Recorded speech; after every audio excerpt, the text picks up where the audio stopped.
मेरा नाम मोहम्मद ज़फ़र है। हम लोग मिल्लत नगर रेसिडेंट्स वेलफेयर एसोसिएशन की जगह पर जो है वो स्कूल कंडक्ट करते हैं और हमारा जो ये था कि हमारे बारे में काफ़ी गलत बातें फैलाई गई कि हम लोग कब्ज़ा कर लेंगे और इस जगह को हड़प कर जाएंगे। उसी को क्लैरिफाई करने के लिए हम लोगों ने अपने पेरेंट्स को और आप लोगों को बुलाया था। सर, किस तरह के आरोप आप लोग पे लगे हुए हैं? जो आरोप लगाए हैं, कुछ तो आरोप लगे हैं आपके? हाँ जी, आरोप है हमारे ऊपर किस तरह के कि आरोप लगाए जा रहे हैं? ये है कि हम लोग जिस जगह स्कूल चला रहे हैं वो स्कूल जो है इलीगल स्ट्रक्चर है और उस पर स्कूल चल रही है। मेज़ानिन फ्लोर जो है उसकी हाल बोल ख़राब है और हम लोगों ने फ्रॉडुलेंट डॉक्यूमेंट्स प्रोड्यूस करके मिल्लत नगर की ज़मीन को कब्ज़ा करने की कोशिश की है। ये सारी चीज़ें। सर, अगर कोई स्ट्रक्चर होता है, अगर खराब होता है तो बीएमसी का एक सर्टिफिकेट होता है। आपने कुछ सर्टिफिकेट दिखाए हैं कि भाई ये सर्टिफिकेट के हिसाब से ये स्ट्रक्चर सही है? स्ट्रक्चर स्टेबिलिटी सर्टिफिकेट जो है वो स्ट्रक्चरल इंजीनियर, आप गूगल करके देख सकते हैं, स्ट्रक्चरल इंजीनियर के STR नंबर के साथ एक सर्टिफिकेट होता है। वो सर्टिफिकेट ये बताता है कि स्ट्रक्चर की स्टेबिलिटी नेक्स्ट 5 इयर्स के लिए है या 10 इयर्स के लिए या 15 इयर्स के लिए। वो सर्टिफिकेट हमारे पास है।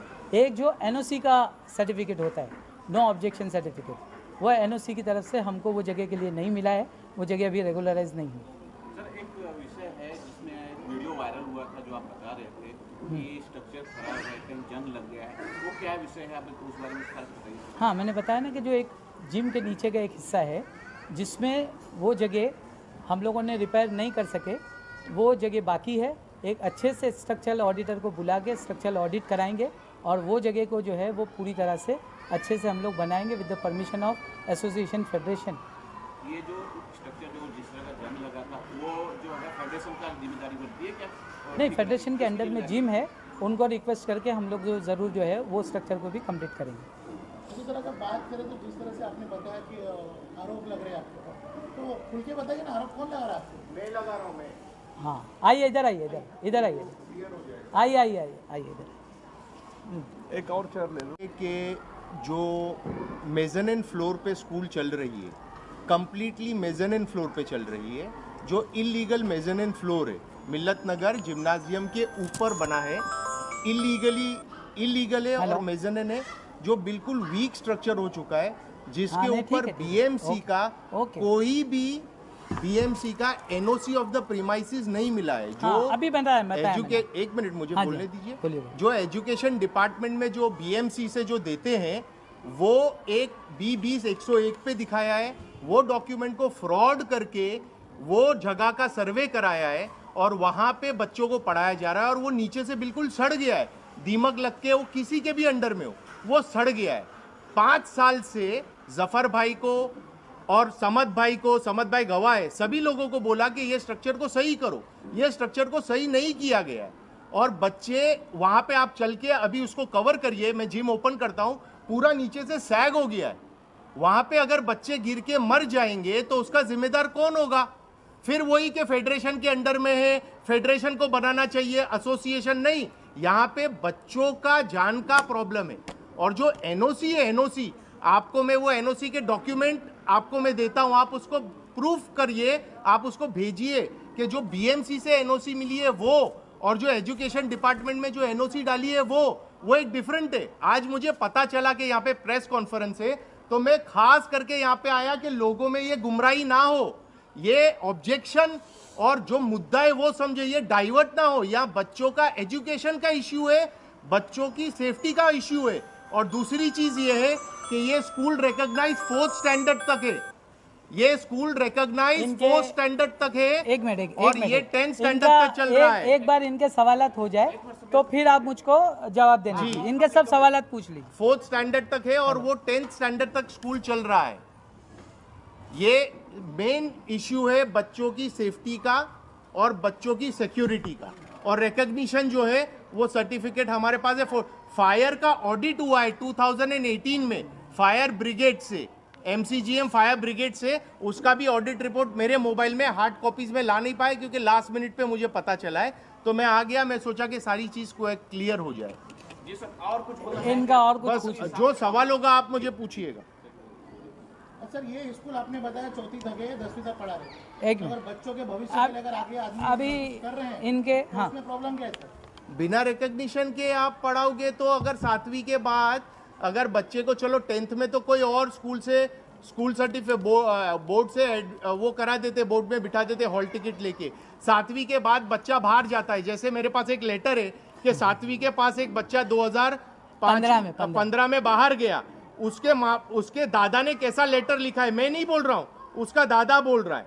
ये बोलते हैं कि एक तो फीस भी पूरी लेते हैं और हम लोगों को कहाँ पे एडमिशन नहीं मिला है, जिसको लेके ये लेटर है 2015 का। तो ये रिकग्निशन के बाद 10th के बाद अगर होता है तो कॉलेज में एडमिशन मिल जाता है, मगर 7th 8th 9th के बाद में कोई रिकग्नाइज स्कूल नहीं लेती, क्योंकि जब लीगैलिटी नहीं होती तो वो नहीं होता है। आप उसके बारे में पता करिए। हाँ, ये बार हो गया इनकी बात। आप एक एक सवाल पूछिए, इनका एक एक सवाल होगा ना, फिर आप मेरे से जवाब पूछिए। उन्होंने 3 आरोप लगाए हैं। हाँ बोलिए। पहले स्ट्रक्चर खराब है, हाँ सेकंड आपके पास जो परमिशन पढ़ाने की है 4th स्टैंडर्ड। हाँ, बराबर है। इस दोनों जो विषय पे उन्होंने जो सवाल उठाए आप उसमें क्लियर कीजिए क्या? नहीं, तीसरा सवाल ये था चौथी के ऊपर, तो लास्ट सवाल से करेंगे ना। लास्ट सवाल से अभी आप पहला सवाल लीजिए। स्ट्रक्चर के बारे में मैंने अभी इनके हाँ अच्छा हो जाए, बहुत ज़रूरी है। हम लोग भी चाहते थे ये हो जाए। स्ट्रक्चर के बारे में पहला सवाल जो हम लोग इन्होंने किया, वो स्ट्रक्चर का मैंने अभी आपको सारे लोगों के सामने ये बताया कि स्ट्रक्चर का एक हिस्सा वो बराबर नहीं है, उसको हम लोग स्ट्रक्चरल ऑडिट करके authorise BMC approved structural engineer के साथ उसको रिपेयरिंग कराएंगे। और वो हिस्सा हमारे से निगलेक्टेड पोर्शन में था, क्योंकि वो जिम के अंदर था और हम लोग उसको उस पर हमारा ये नहीं था, इसके लिए वो रह गया है, बट हम लोग डेफिनेटली उसको कराएंगे। नंबर 1। दूसरा सवाल पूछिए सर। हो जाने दो। अभी एक इनको आज इनके सारे सवालात इधर खड़े रह के पूछने दो। सारा क्राउड इधर मौजूद है, ये मामला खत्म हो जाएगा इंशाल्लाह। मैं अभी चालू कर रहा हूँ, चालू एक दूसरा सवाल बोलो। सर उनका 4th सवाल का सवाल है। हाँ, बोलो ना, पूछे पहले वो बोले। नहीं, मैं ये चाहता हूँ, एक मिनट। मेरा ये है कि ये जैसे सवाल किए ना, उसको आप जो समझे वो हिसाब से आप मेरे से सवाल पूछो, मैं जवाब दो। सर आपने लगाया कि ये स्कूल 4वीं तक है, आप 10वीं तक करा रहे हैं, बराबर है। उसका सवाल का जवाब। अभी आपको जवाब देता हूँ। मंत्रालय से मेरे पास लेटर है, स्कूल एजुकेशन डिपार्टमेंट से 1st to 12th का परमिशन है, 4th तक का नहीं। 1st to 12th का परमिशन है, 1st to 12th। और मैं आपको बता दूं एक बार और बता दूं कि ये बहुत जल्द 10th का इंडेक्स नंबर आने वाला है। 10th का इंडेक्स नंबर यही जगह पे आएगा, वही जगह पे आएगा। चाहिए और एक मिनट हाँ, ये पता नहीं है। एक चीज और एक चीज। अभी आप तीसरा सवाल दो। सर तीसरा सवाल उनका ही था। हाँ, सामने बोलिए ना, सर बोलिए। आपके 2 सवाल दे दिए, तीसरा कौन सा सवाल था?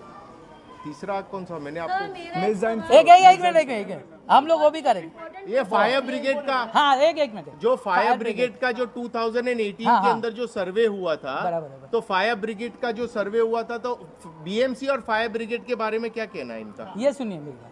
फायर ब्रिगेड ने एक सर्वे किया था। वो सर्वे इसके लिए किया था कि किसी ने इन्हीं में से कंप्लेंट किया। अभी मैं उसका नाम बोलना नहीं चाहता, हम लोग उसमें नहीं जाते। वो अल्लाह ताला उसको हिदायत दे। एनओसी फायर एनओसी जो है उसके लिए इन्होंने किया था। उन्होंने आगे हम लोग को इंस्ट्रक्शन दिया था कि क्या क्या चीज़ें आपको चाहिए। आपको फायर ऑडिट कराना है, आपको फायर सर्टिफिकेट देना है, आपको फॉर्म B भरना है। वो सारी चीज़ें उन्होंने दिया था। वो सारी चीज़ें हम लोग ने गवर्नमेंट ऑथोराइज एजेंसी से, फायर ऑथोराइज एजेंसी से वो ले लिया, वो हमारे पास है। और एक चीज़ मैं आपको बता दूं, एक फायर एनओसी की बात आती है कि फायर एनओसी इनके पास नहीं है, फायर एनओसी इनके पास नहीं है, बच्चों की ज़िंदगी खतरे में।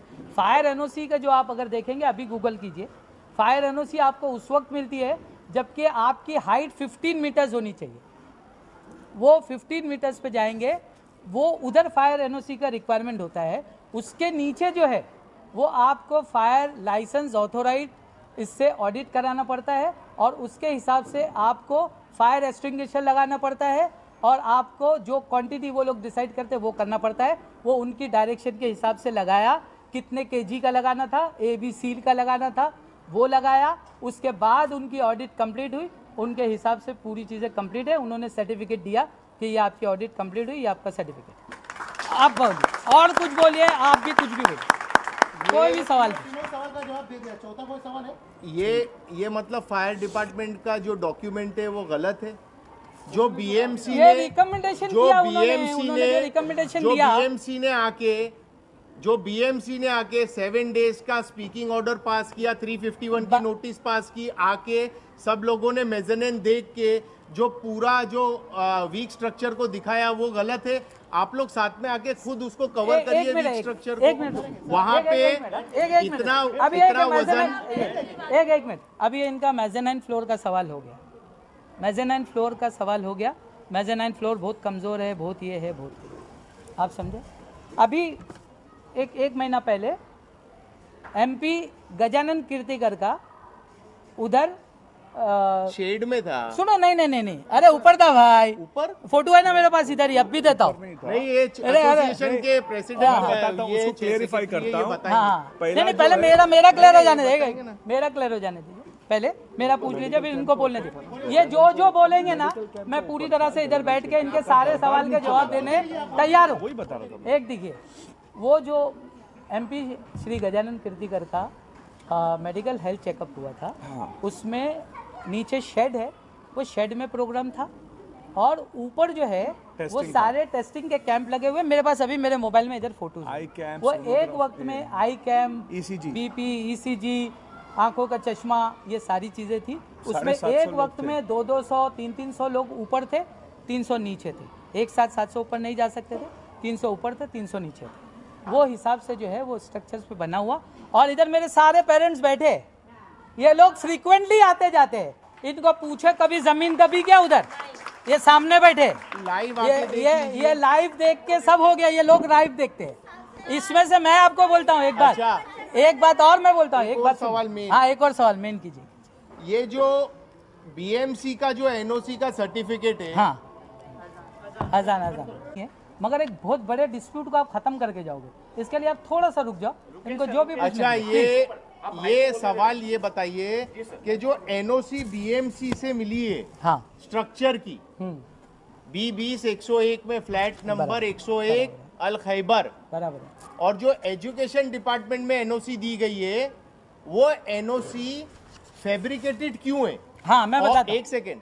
और जो 1416 स्क्वायर मीटर का जो सर्वे किया है, वो B20-101 का जो फ्लैट है वो तो इतना बड़ा है नहीं। 1416 स्क्वायर किलोमीटर का तो हमारा गार्डन और आरजी एरिया और जिम वगैरह सब है। हाँ, तो ये आई एम सॉरी, ये फॉर्म में B20-101 लिख के 1416 स्क्वायर मीटर का सर्वे करा के और एनओसी को फैब्रिकेट करके एजुकेशन में दे के वहां से रिकॉग्निशन लिया है, उसका क्या मामला है जफर भाई? एकदम इनके सवाल जो है, असल में हम लोग इस बारे में पिछले 5 साल से बात कर रहे हैं। मैं बोलता, सुने ना, नहीं, सबके सामने भी करूंगा। अरे यार, अभी रात अपनी है, एक बात सुन लीजिए। ये जो इनका सवाल है, ये एक पहला इसका बैकग्राउंड जानना जरूरी है कि ये एनओसी इधर का क्यों है और स्कूल उधर क्यों है। नहीं, एनओसी फैब्रिकेटेड है। हाँ, सुनो, फैब्रिकेटेड का भी बता, डॉक्यूमेंट है फैब्रिकेटेड है। मैं आपका व्हाट्सएप नंबर दो, मैं आपको वो करता हूँ, आप अरे आप किसको भी भेजो भाई, किसको भी भेजो। अभी नहीं, गुस्सा आप नहीं करो, आप आराम से बैठो, मैं जवाब तो फैब्रिकेशन की बात कर रहे हैं यार। नहीं, बिल्कुल खराब करना भी नहीं, खराब हमारा कोई पसंद नहीं। हो गई एक फैब्रिकेटेड की बात। हाँ, इस पे जवाब। इसमें पहला आप इसका बैकग्राउंड समझो। B20-101 पे पहले स्कूल मिल्लत नगर की यही फ्लैट पे थी। मैंने अभी इनके असल में थोड़ा ये बाद में आए ना, तो मेरे को फिर से सारे सवालत के जवाब देने गए जो मैं ऑलरेडी आपको दे चुका हूँ। B20-101 पे स्कूल थी, फिर ये स्कूल चले गई एक बड़ी जगह पे, यहाँ पे कम जगह होने लगी। पेरेंट्स का डिमांड था कि भाई प्री प्राइमरी तक मत रहो आप, इसके आगे बढ़ो, तो हम लोगों ने उसको एक्सटेंड किया। उसमें बाबू भाई मरहूम को अल्लाह उनको जन्नत नसीब करे, उन्होंने ज़मीन दिया और उसको आगे कंप्लीट किया। एक उन्होंने कंडीशन उसमें डाला था, मैं मेरे को एग्रीमेंट की कॉपी आपको बताऊंगा। वह एग्रीमेंट की कॉपी ये थी कि इसमें आप ये ज़मीन पे कोई भी लाइसेंस नहीं लेना। हमारा भी नया था, नया जोश था, स्कूल बनाने का था, अपना घर मॉर्गेज रखे, एक शानदार स्ट्रक्चर खड़ा कर दिया, स्कूल बन गई शानदार। मिल्लत नगर की स्कूल बनी, मेरी नहीं बनी। वो जगह पे उनका एग्रीमेंट में कॉपीज़ में एक क्लॉज था, हमारी जगह पे आप कोई लाइसेंस नहीं लेना। तो मैं बोला बाबू भाई फिर मैं क्या करूं, स्कूल इधर चलाऊं और इधर लूं, तुम अपने घर पे ले लो। तो फिर हमने घर पे लिया। उसमें एक जो इनकी बात है ना, वो फैब्रिकेटेड, फॉल्टेड और फ्रॉड, मैं उसकी सारी जिम्मेदारी कबूल करता हूं। हमारे एजेंट ने वो गलती किया। एजेंट सुनो पूरी कंप्लीट, सुन लो बात। अच्छा, आपकी सब हो गई अभी, बात सुनो। मेन ये जो था उसमें वो एजेंट ने गलती किया। मैं एजेंट का नाम और उसकी गलती नहीं बोलूंगा, रिस्पॉन्सिबिलिटी मेरी है। उसमें जो भी सजा मिलेगी, अगर हुज़ैफा भाई बोलेंगे कि मैं तुमको और तुम्हारी बीवी को जेल में डाल दूंगा, हम लोग जेल में जाने के लिए तैयार है। वो नादानी में गलती हुई थी, तैयार है इसके लिए। आज वो अगर उनका दिल होता है, मैं उनकी एक बड़ी बात है आपको बता दूं। इन्होंने मेरे को 2 बार बोला ये, बोले जफर भाई अगर ये तुम्हारे नाम पे साइन होती ना, तुमको अंदर कर देता था। इनका बड़कपन है कि इन्होंने मेरी वाइफ की इज्जत रखी, अपने मिल्लत नगर की एक डिग्निफाइड लेडी की इज्जत रखी, और उस पर उन्होंने केस नहीं किया। और वो आज भी वो चीज़ वैसे ही है। कभी कभी डराते हैं मेरे को, ठीक है मेरे भाई है वो डराते रहते, मगर आज तक उन्होंने रखा। और उन्होंने एक और बात बोली थी, हमारे पेरेंट्स भी ये बात समझ लो। उन्होंने एक और बात बोली थी कि जफर भाई अगर मैं संजीदगी से इसको करता, मैंने तुमको कंप्लेंट किया, सताया, जो भी किया हुआ, अगर मैं संजीदगी से करता तो मैं तुम्हारी रोज़ी रोटी ख़त्म कर देता था, मगर मैंने तुम्हारी रोज़ी रोटी ख़त्म नहीं किया। ये एहसान है उनका मेरे पे, ये एहसान है उनका मेरे पे, मैं हमेशा मानूंगा, नहीं मानूंगा ऐसा नहीं कि इन्होंने 2 एहसान हमारे पे किए, 2 एहसान किए। एक मेरी वाइफ इधर बैठी है उन पे किया, और एक हम लोग पे किया कि हमारी रोज़ी रोटी चल रही। एक और मैं बता दूं कि एक एहसान के साथ एक हमारा भी एहसान। जब इन्होंने मेरे को फ़ोन पे धमकी दी थी एक बार, तेरा जो भी धमकी दी थी, तो हम लोग को बहुत लोगों ने बोला भाई यही मौका है, एक काम कर, इसके खिलाफ डाल दे, डीसीपी में बिठाते, इधर बिठाते, उधर बिठाते। मेरी वाइफ ने बोला हम लोग कभी ज़िंदगी में कोई मुसलमान के खिलाफ कोई एफआईआर और कुछ नहीं करेंगे, कोई कंप्लेंट नहीं करेंगे, कोई डीसीपी के पास नहीं जाएंगे कि ये बंदे को हम लोग अगर इसमें करें और ये बंदा कोई नई मुसीबत में पड़ जाए। ये हमारा किरदार था, हम लोग ने कभी नहीं किया। ना हम लोग कभी पुलिस स्टेशन पहुंचे, ना हम लोग सवाल जवाब के अंदर जो मेन मुद्दे पे रहो ना, तो क्या है ये सारे इमोशनल बात बाद में कर लेंगे। क्या है कवरेज में मेन मुद्दा आना चाहिए। नहीं, मेन मुद्दा ये भी आना चाहिए। ये जो है जो तुमने जो एहसान किया, हाँ बोलो। ठीक है सर, आपका मेरा एहसान एक दूसरे का इक्वल बस। हाँ। अब मैं ये पूछ रहा हूँ सर कि आपके एजेंट ने वो फ्रॉड डॉक्यूमेंट डाला, मैं बोल रहा हूँ उसके फॉर्म तो आपने भरा ना सर, मैं ये बोल रहा हूँ ना, सुनो ना सर। हाँ बोलो। फॉर्म के अंदर एड्रेस लिखा है B20-101 2007 में। एक मिनट रुको। और एरिया लिखा है 1416 स्क्वायर मीटर। कहाँ से आया ये एरिया? सुनो वही बता। B20-101 का एरिया 1416 स्क्वायर मीटर कहाँ से आया? 2007 में पहला एप्लीकेशन गया, 2009 में राइट टू एजुकेशन आया, उसका दूसरा एप्लीकेशन आया जो आप नहीं थे। मैंने बताया एक वाक्या कि बाबू भाई को मैंने जाके मिला, बाबू भाई को अल्लाह उनको इमोशनल छोड़ो, लीगल पॉइंट बात करो। एक बात सुनो, अभी पहले ना सुनो बातें, पॉइंट टू पॉइंट बात करो, पॉइंट टू पॉइंट बात करो। जो आदमी बनाने के टाइम पे थे, जो लोग उनका नाम नहीं लेने का, इनके हिसाब से उसको फंसा के गए खड़े रह के अरे ये बोलता है तेरे अब्बा ने मेरे को फंसा के गए, बोलता है तुम्हारे 4 घंटे के अंदर कवर नहीं होगी भाई। अरे बाप रे, उनको जन्नत नसीब करे अल्लाह ताला। बहुत बड़ी बात। सुनिए एक बात और बता दो इनका ये कि जब राइट टू एजुकेशन आया, मैं बाबू भाई के पास गया, बाबू भाई को बोला कि बाबू भाई अभी जो ये राइट टू एजुकेशन आया है इसमें गार्डन भी दिखाना पड़ता है, और मैंने आपको बोला एक चीज़ कि बाबू भाई उसमें ना यूरिनल भी दिखाने का। तो बाबू भाई ने मेरे को बोला बेटा काहे को फिक्र करता है तू, जिम में जा, यूरिनल है उसका फ़ोटो ले और उसको डाल दे। वो फ़ोटो गार्डन का भी लिया, वो फ़ोटो उसका भी लिया, रेंटल एग्रीमेंट भी साथ में लगाया, उधर किधर भी ये नहीं बोला कि ये यूरिनल भी मेरा हो गया, मेरा इस पर कब्जा हो गया। ये गलत बात। इसको थोड़ा टेक्निकलिटी को समझना ज़रूरी है।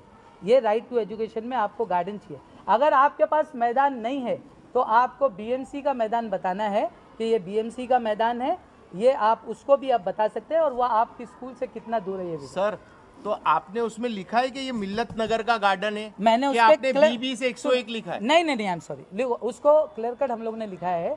वो रेंटल एग्रीमेंट है वो रेंट पे है, वो जगह की ओनरशिप का सारे एग्रीमेंट हम लोग आपको दे सकते हैं। वो सारे एग्रीमेंट में हम लोगों ने ये क्लियर कट लिखा हुआ है कि ये जगह हमेशा से रेंटल जगह है, इस पे हमारा कोई क्लेम नहीं है, ना हमारा कोई क्लेम है, ना हमारे बीवी बच्चों का कोई क्लेम है। ये हम लोग हमेशा से रेंटल क्लेम की बात नहीं है पे ही जफर रहे। भाई, सर्वे की बात है कि आपके सर्वे पास एग्रीमेंट जो है भाई वो सर्वे नहीं है, सर्वे नहीं है, आप कुछ भी गलत बात कर। सर एजुकेशन डिपार्टमेंट में सर्वे किया है ना? सर्वे नहीं किया भाई अरे एजुकेशन अच्छा, डिपार्टमेंट कोई बात ने। नहीं। अच्छा आप सुनो, कुछ भी बोलते हो आपके अपने पास हिसाब से। 2800 स्क्वायर मीटर का एग्रीमेंट है। अरे 2800 स्क्वायर मीटर अच्छा, का एग्रीमेंट नहीं है 2800 भाई, स्क्वायर फीट 2800 स्क्वायर फीट का एग्रीमेंट है। तो आपकी जो जगह है, सुनो आप बात सुनो, 16 स्क्वायर मीटर कैसे देखो दिखा अगर दिया? मेरी एक बात सुनो, अगर बाबू भाई उसे का एग्रीमेंट मेरे पास है 2800 स्क्वायर हाँ फीट फिट गए बोल रहा हूँ ना। और 1625 ग्राउंड फ्लोर और ऊपर ये, और फॉर्म में 1416 स्क्वायर मीटर लिखा है, तो वो कैसे? वो बताता अब हूँ ना। बाबू भाई लिख के भी अरे नहीं दे रहे। बताता हूँ ना बाबू भाई सर्वे बताता हूँ, अभी बता रहा हूँ तो सुनते ही नहीं तो क्या करेंगे? नहीं, ऐसा सुन रहे, अभी ऐसा तो पूरी रात जाएगी तुम्हारे सवाल पूछते पूछते। ये बात है कि उसमें मैंने बताया कि जब गार्डन का बताना जरूरी है तो गार्डन का एरिया भी बताना जरूरी है। वो गार्डन का एरिया है, उस पर अगर ये भाई साहब यहाँ से किधर से भी एक फॉर्म लेकर आए और अगर ये बता दे कि इस पे जफर ने ये लिखा है कि ये फेरी रिलायंस स्कूल का है, इस पे हम लोग अपनी ओनरशिप डाल रहे हैं, ये सब बताने के कुछ फायदा नहीं। मिल्लत नगर का ग्राउंड लिखा हुआ है क्या? अरे मिल्लत नगर का ग्राउंड है, मिल्लत नगर का लिखा हुआ है, उस पे एग्रीमेंट भी है, साथ में रेंटल एग्रीमेंट है। चलो जाने दो ये बात को, ये एक फॉर्म बात- सबके पास है ना? और चलो ठीक है।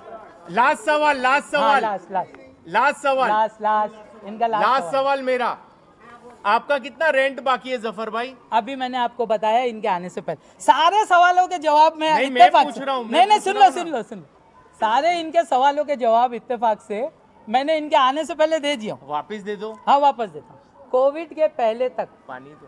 कोविड के पहले तक हम लोगों का 1 साल का रेंट भी ड्यू नहीं होता था। कोविड के बाद हमारे 2 साल का रेंट जो है वो सबका, पूरी दुनिया का प्रॉब्लम में आया, हमारा भी आया, उसमें से भी पार्ट पेमेंट हो गया है। और मैंने ये भी कितना बताया रेंट इनको, बचा है? वो जितना रेंट आपको समझ मैंने बताया, बताओ मैं ना। भी बताता हूँ। 25 लाख बोला था हाँ इन्होंने। 25 लाख बाकी है। 25 लाख रेंट बचा है 2 साल का, तो 2 साल की बच्चों की फीस बाकी रखी है हमारे हाँ मिल्लत नगर इधर ही है देखो, आप पूछ लो इधर ही है, बताओ इसको, बताओ है 2-2 साल की, है। पूछो ये देखो 2-2 साल की बैलेंस है, कोविड के पहले की भी है, सुन लेने दो इसको, सुन लेने दो, कोविड की पहले की भी है, पूरा रिकॉर्ड है ये सारे। Relax relax. अरे बहुत बच्चे हैं भाई वो, अरे अभी क्या सब नंबर्स नहीं दूंगा भाई, नंबर दूंगा ना, सब दूंगा।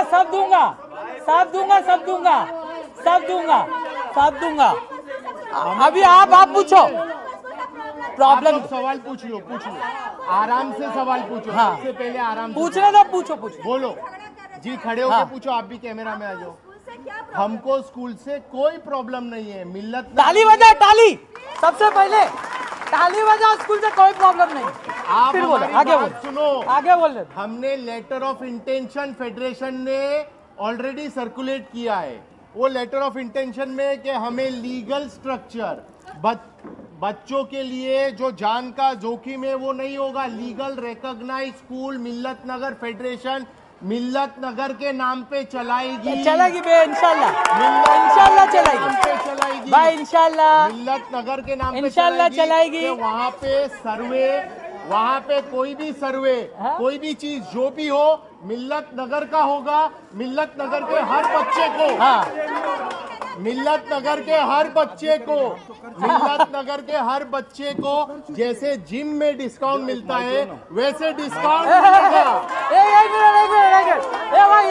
यहाँ पे अभी सुनो यहाँ पे एक मिनट एक मिनट यहाँ पे अप्लाई नहीं करना पड़ेगा कि मुझे डिस्काउंट चाहिए। अगर मिल्लत नगर के है अप्लाई नहीं कर, हाँ ये बात है नहीं, वो अच्छा आपकी स्कूल है। एक बात और लीगल एक बात सुनो, एक हाँ एक मिनट, ये इनके बड़े बेटे का बोलो, उनके हाथ में माइक दो मेरा बेटा यहाँ पे फर्स्ट स्टैंडर्ड से 10वीं से पास हुआ है, पहला बच्चा। दूसरी बेटी मेरी 10वीं से वहाँ पास हुई, थर्ड अभी नहीं है। मैं स्कूल के लिए नहीं करूंगी, मेरी स्कूल वहीं रहेंगी। स्कूल में जो भी इल्जाम लगाए गए हैं वो सब अगर वहाँ पे स्कूल में जो भी इल्जाम लगाए गए वो सब गलत है। और हमारे जफर सर, हमारी रोहा मैम हमारा बहुत साथ देते हैं। स्कूल की फीस में भी बहुत हमारा, ये स्कूल नहीं है, एक फैमिली है। समझ में आया आपको? हाँ, ये बात है। क्वेश्चन क्या आप बोल रहे हैं मिलत नगर वाले लोगों को डिस्काउंट नहीं मिलता है? मेरे बच्चे 5 साल से पढ़ रहे हैं। जफर भाई को हम लोग को बोलना नहीं पड़ा था जब हम लोग साथ में रहते थे मिलत हमने नगर ये नहीं बोला नहीं सुन लो, आप सुन लो, आप सुन लो। हम लोगों को 15,000 से भरना पड़ा था वो टाइम पे, जो यहाँ की एनुअल फीस भी नहीं है। 15,000। और जफर भाई ने कभी फीस के लिए ना हम लोगों को टीचर्स ने बोले ना जफर भाई ने बोले। सेकेंड थिंग, पूरे जोगेश्वरी में क्या पूरी मुंबई में बता दो कि प्राइवेट स्कूल में बेवा और तलाक लड़कियों की बच्चियों को फ्री एजुकेशन कोई प्राइवेट स्कूल देती है? हम लोग देते, जफर भाई देते। थर्ड थिंग, 3 साल की फीस पेंडिंग है। मेरे ट्यूशन के 6 बच्चों की फीस पेंडिंग है जफर भाई के पास, और उन बच्चे एजुकेशन ले रहे हैं और पाटली पे कर रहे हैं। जफर भाई एक्सेप्ट कर रहे हैं विदाउट वन डे। ऑनलाइन भी आ रही है, पेपर भी सबमिट हो रहे हैं। इवन 8 बच्चे मेरे पास ट्यूशन पढ़ रहे थे पेरीलैंड स्कूल के। जगह कब्जा कर दो, बच्चे फ्री पढ़ाए तो दूसरे की जगह कब्जा कर ले।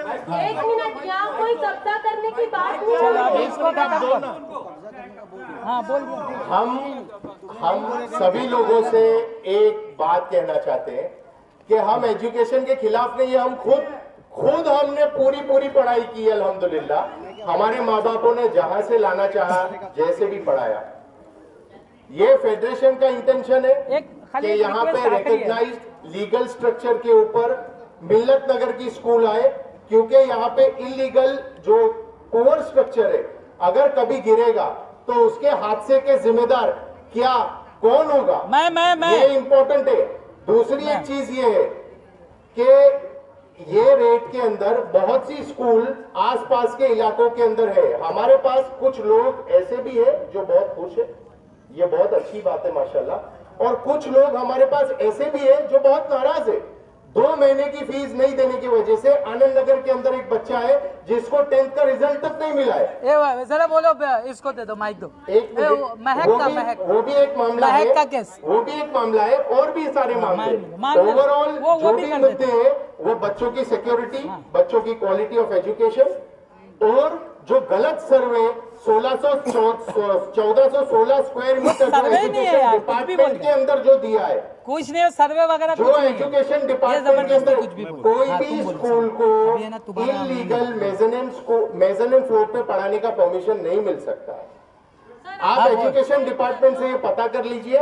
और नहीं, मेजनिन का मतलब आपको पता है? मेजनिन का मतलब ऊपर का स्ट्रक्चर।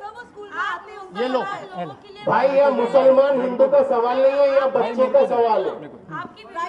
एक मिनट बोल लीजिए आप। ये बच्चों का सवाल है, हम मानते हैं। आप सिर्फ मिल्लत नगर की बात करें, सर पूरे बच्चों की बात करें, पूरे एडजॉइनिंग एरिया के। आप सिर्फ मिल्लत नगर की कंसेशन की एप्लीकेशन की बात कर रहे हैं, जबकि सर पूरे एरिया में जो जरूरतमंद है, गरीब है, उन सबको कंसेशन दिया जाता है। नुकसान कितना हो गया? 1600 भाई 1400। बोले रुक जाओ, समझ में। जहाँ तक वो महक जो एक स्टूडेंट है 10th स्टैंडर्ड की, जिसको रिजल्ट नहीं दिया जा रहा है, वो बच्ची हमारे पास आज 7th स्टैंडर्ड तक पढ़ी है, और उसकी फीस क्या है? 15,000 रुपए में पढ़ी है वो बच्ची। 15,000 में, जहाँ पे कोई प्राइवेट स्कूल नहीं देती admission. Books, uniform, quality education के साथ उसे। मैंने जब ये हुज़ैफा पटेल नहीं आए थे, मैंने आपको बोला था कि मैं अल्लाह को हाजिर नाजिर जान के बोलता हूँ कि ये जगह पे हमारा ज़िंदगी भर 1 इंच पे भी क्लेम नहीं रहेगा। हम लोग हमेशा से रेंट पे थे, रेंट पे ही रहेंगे। आज मैं आपके सामने, मैंने पहले भी लोगों से रिक्वेस्ट किया हूँ, हुज़ैफा पटेल से भी मैं रिक्वेस्ट करता हूँ कि ये फितने को आप हमेशा के लिए ख़त्म करो। हम लोग का ये जगह पे कोई कब्ज़ा नहीं है। आप मेरी साइन लो, मेरी बीवी की साइन लो, अगर उसके बाद मेरे बच्चों की नीयत बदल जाए तो मेरे बच्चों की भी मैं साइन करा के देता हूँ। हमारा मिल्लत नगर की ज़मीन पे कोई क्लेम कभी भी ज़िंदगी में नहीं रहेगा। हम रेंट पे ही थे और रेंट पे ही रहेंगे। ठीक है, पैकअप कर दिया गया, पैकअप कर दिया। वेलफेयर होने की हैसियत से ये बात बताना चाहूँगा कि मैंने जो कंडीशन है, थोड़ा उस पर जो कंडीशन है स्कूल की, जो मेज़ाइन फ्लोर की जो कंडीशन है, तो वो वाकई में थोड़ी कमज़ोर है, क्योंकि टेक्निकली हम चीज़ों को जब तक नहीं समझ पाएंगे जब तक हमारे पास कोई अथॉरिटी से कोई सर्टिफिकेट होगी। ये आज जो भी बात हुई है मिस्टर हुज़ैफा पटेल और मिस्टर ज़फ़र भाई के सामने, जो भी बात हुई, जो भी डिस्कशन हुआ, वो सब ऑन रिकॉर्ड कैमरे पे दर्ज हो चुका है। ना ज़फ़र भाई कोई बात से मुकर सकते हैं अभी, ना मिस्टर हुज़ैफा मुकर सकते हैं, ना ही कोई लोग यहाँ जो बैठे हैं। मैं खुश हूँ कि आप लोग आए और आप लोगों ने इतनी हिम्मत दिखाई, लेकिन यहाँ पर मसला ये नहीं है। देखिए, वो एक टेक्निकल चीज़ है, ये है, कब्ज़ा है। यहाँ पर मेरा कंसर्न, जो मेरी सोच है वो ये है, अल्लाह नहीं करे, खुदा ना खास्ता अगर कुछ हो गया तो बच्चों का क्या होगा। आज हमारे बच्चे के पैर में कील भी लग जाए तो हमारी जान गले तक आ जाती है। अल्लाह नहीं करे कोई हादसा हो जाए, कोई मामला पेश आ जाए तो क्या होगा। उस वक्त उसके लिए मैंने हुज़ैफा भाई से मिला भी था, हमने ये बात भी की थी। हुज़ैफा भाई ये है, और ये वाकई में एक बहुत रिस्क फैक्टर है कि अगर वो प्रॉपर तरीके से स्टेबिलिटी सर्टिफिकेट है, सब है, सारी चीज़ है, तो भी हम जहाँ 4 लगते हैं वहाँ 6 और एक्स्ट्रा पिलर्स, एक्स्ट्रा जो भी ज़रूरत है वो कर लेंगे। हुज़ैफा भाई ने कहा कि बिल्कुल आप करा लीजिए। वो ऑलरेडी मिस्टर ज़फ़र भाई को ये कन्वे कर चुके हैं हम लोग ने। मिस्टर ज़फ़र भाई ने एक आर्किटेक्ट भी अपॉइंट की है जो इंटायर लेआउट बना के देगा। अब उसके अंदर एक समस्या ये आ रही है जो मेजर परेशानी है स्कूल को बनाने में। एक हिस्सा स्कूल का जिम के अंदर है, एक कॉर्नर जिम के अंदर पड़ता है, जो बनाना है, जो जिम के अंदर से जिनकी फोटोग्राफ, जो बाथरूम की तरफ से जो फोटोग्राफ वगैरह निकाली है वहाँ पर है। तो मैंने ज़फ़र भाई को ये बोला था कि ज़फ़र भाई के पहले फिलवक्त जो है आप काम स्टार्ट कराओ, आर्किटेक्ट से अप्रूवल लेके काम स्टार्ट कराओ, क्योंकि यहाँ पर कंसर्न छोटे छोटे बच्चों का है। ये सब बातें यहीं रह जाएगी, क्या फीस थी, किसने कब्जा किया, क्या हुआ, क्या नहीं, लेकिन अगर वो मासूमों की जान को कुछ हो गया तो कौन जवाब। बराबर। तो मेरा कंसर्न ये है, पहले हम इस मुद्दे को सॉर्ट आउट कर लें, फिर इंशाअल्लाह। देखो, आखिर में मैं यही बोलूँगा कि हम लोग सब एक हाथ की 5 उंगलियां हैं, भले साइज छोटा बड़ा क्यों ना हो, मगर जब अब तक हम लोग एक साथ में हैं, ये हमारी ताकत है। अगर ये मुट्ठी खुल गई तो हमारे को हर कोई गिराएगा, हर कोई कमज़ोर करेगा। तो एक दूसरे की कमज़ोरी ना बनते हुए एक दूसरे का सहारा बनो और ये मामले को जितना हो सके इसको अमेरिकेबली हल करके ख़त्म करो। और रही बात फ़ीस की, तो फीस का ऐसा है कि फ़ीस की मेरी भी इसके ये डिस्कशन मेरी हुई थी, ज़फ़र भाई से भी हुई थी, हुज़ैफा भाई से भी हुई थी। नियर अबाउट मेरे हिसाब से 21 to 25 लाख रुपीस आना बाकी है। बट लेजर जो है वो हमने मांगा है अकाउंटेंट से, ताकि हमको पता चले कि एग्जैक्टली कितना पैसा आया है, कितना पैसा गया है। मैं इस पोस्ट पे 6 महीने से हूँ, उससे ज़्यादा से नहीं है, और ये मामला चैरिटी कमिश्नर में था, तो इसके लिए हमारे पास पैसा नहीं था अकाउंटेंट को देने के लिए, ताकि वो अकाउंट्स, ऑडिट वगैरह ये सब कर सके। एक तो पहले से ट्रस्ट है, ऊपर से और नंगे भुक्के और जेब में से डाल रहे पैसा, तो ये वो कंडीशन थी। तो अगर किसी को कोई इसके बारे में अगर कोई चीज़ की मालूमात चाहिए तो आप मुझे बेशक लेटर लिखें और मैं इंशाल्लाह इसका जवाब दूँगा। शुक्रिया, बहुत बहुत शुक्रिया।